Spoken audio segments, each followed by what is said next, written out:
Well, we took the plane journey with him from Dubai, where he has been in self-imposed exile for the past few years, back home here to home soil here in Karachi. Now, he was accompanied by about 200 people on the plane, some of them supporters, some of them members of the media. It turned into a mini campaign rally. General Musharraf went up and down through the aisles on the plane, shaking hands, posing for photographs, greeting supporters, to the bemusement of some of the regular passengers who were on that flight. We did manage to grab a word with him on the plane. He said he was feeling very nostalgic, very emotional at the prospect of being back on home soil, but he also told me that he was feeling concerned because he was going into the unknown. He couldn't be sure what awaited him. Now, I asked him about the specific Taliban threat that came yesterday. That was the video released in which the Taliban threatened to greet him with a squad of suicide bombers and snipers. The threat was made by a militant who in fact had tried to kill General Musharraf before. And he said today on the plane that yes, he was concerned, he was worried about the risk to himself and his supporters, but he said that was a risk that he was prepared to take. Now, we've spoken to him several times in the last few days.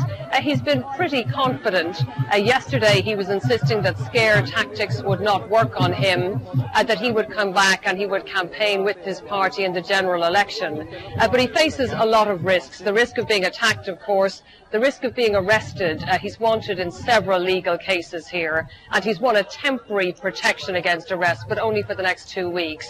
And political analysts here are also saying that he runs the risk, in effect, of being irrelevant, that he is seen by many here as yesterday's man. His party is weak. He's lost many of his high-profile supporters. So he's coming back, and not as the military dictator or the president he once was, but as a civilian to try and build up, rather, a party that's in a weakened state. Now, his officials had been promising a historic welcome. We've seen no signs of that yet. There is a crowd behind me here of supporters, and they have been waiting for him for the past few hours.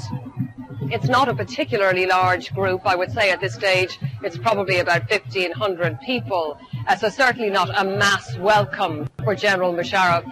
And he's had to cancel plans to hold a large rally later on this afternoon in Karachi at the mausoleum to the founder of Pakistan.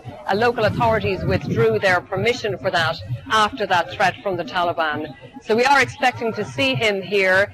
Possibly he'll make an address, a brief address to supporters here at the airport, and that may be the only chance for his followers to see him today. But so far, I would say, the response to his return seems to be pretty tepid.